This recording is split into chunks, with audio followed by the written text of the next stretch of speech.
HSC 26 ব্যাচের বেশিরভাগ শিক্ষার্থী ব্লাইন্ড বিগিনার সিনড্রোমে আক্রান্ত। এদের প্রথম কাজ থাকে সারফেস লার্নিং করা। কোনো একটা চ্যাপ্টারের উপর যখন কনসেপ্ট ক্লাস দেওয়া হয়, এরা প্রথমে এসে বলে ভাইয়া এই চ্যাপ্টারের উপর কি কোনো ওয়ান শট ক্লাস হবে কিনা।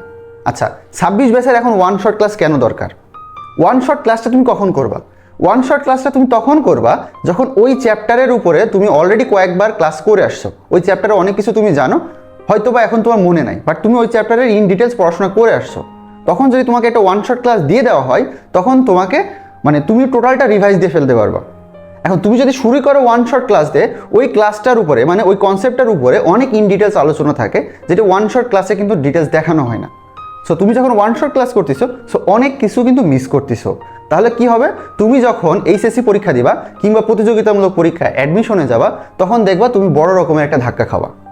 কারণ তুমি শুরুই করছো ওয়ান শট ক্লাস দিয়ে, যে কারণে ইন ডিটেলস তুমি অনেক কনসেপ্ট জানো না। সো এখনই সাবধান হয়ে যাও, ওয়ান শট ক্লাস বাদ দাও, দিয়ে টোটাল যে কনসেপ্ট ক্লাসগুলো আছে সেইগুলো ভালো করে করো, দেন তুমি ওয়ান শট ক্লাসে আসো। Best of luck.